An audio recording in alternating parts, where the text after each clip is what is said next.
The way we got involved in it is we were without a dog, and my wife researched the different breeds and thought that the Greyhound would be a good dog for us, and we got our first Greyhound, and it was such a magnificent dog that we just said, we got to try and do something about what's going on here. Well, the first thing that happens is that the volunteers all take the dogs out of the trailer, and they usually, when it's not raining like it was today, take them down into that corral and let them have their rest stop from their trip here, and start checking them for any injuries or any immediate medical attention that they might need. Lionel. Here, I'll spell it to you. Lionel. It's L-I-O-N. Bad Blake here. E-L. Did you see Crazy Well, this Horse? side was pretty muddy too. Last time we decided because of the hill too, with the slippery, we decided to keep everybody up. There's your name. So we didn't. This is big. We need a big name for him. Something big and masculine. How about Red Rider? Red Rider. Red. Power Wheels. This one's very strong.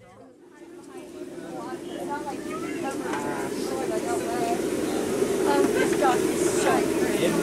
Yeah, light red. Got pictures of Vanessa. Looks like you're doing good, huh? Yeah, real good.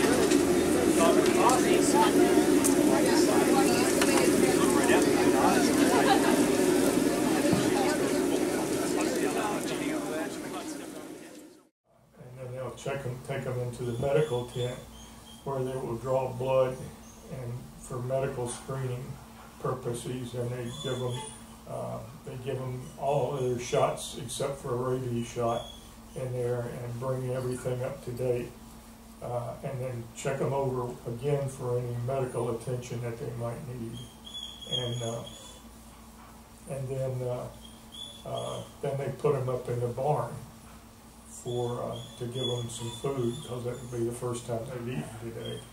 And after that, they take them one at a time, and they check each dog with the cat and small dogs, so that they know which Greyhounds will be okay with small dogs and cats.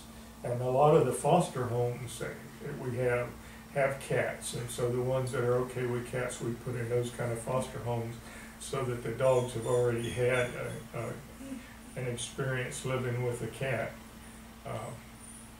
But then after they get through with all of the small dog checking, then the foster coordinator assigns a dog to each foster home, and the dogs go off into their foster homes, usually by around 3 o'clock or 4 o'clock in the afternoon, and start living their life as a pet the day they came off of the track. And while they're in their foster homes, learning to be just a plain old dog, they'll get sterilized, and they'll have their teeth cleaned and polished, and they'll get their rabies shot. 7 years ago, Tom came to our home with 2 Greyhounds, 2 big, like these really bigger than these males. And he came to our home and he checked our home out and he talked to us, and he kind of met the whole family.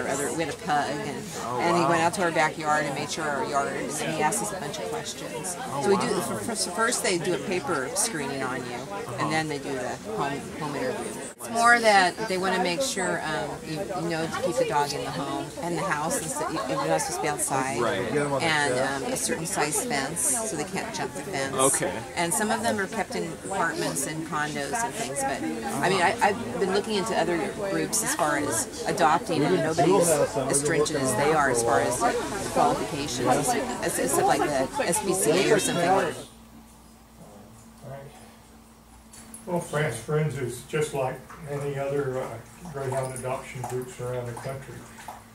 Greyhound Rescue is the largest breed rescue group there is in the country.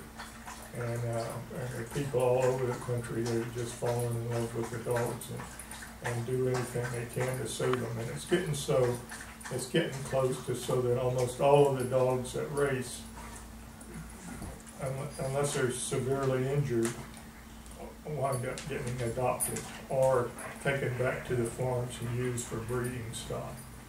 So I'm not sure that it's a case in some places that all of the dogs are getting adopted, but, you know, and every once in a while you see something in the news about somebody's got caught putting dogs down. And ones that really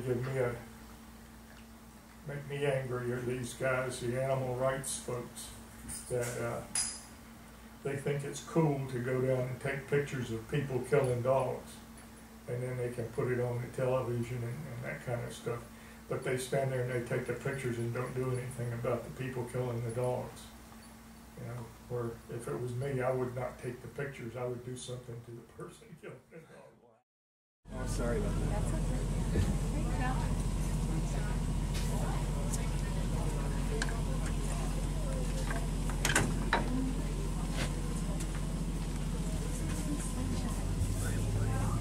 Oh, he's hungry. He's eating. Is he?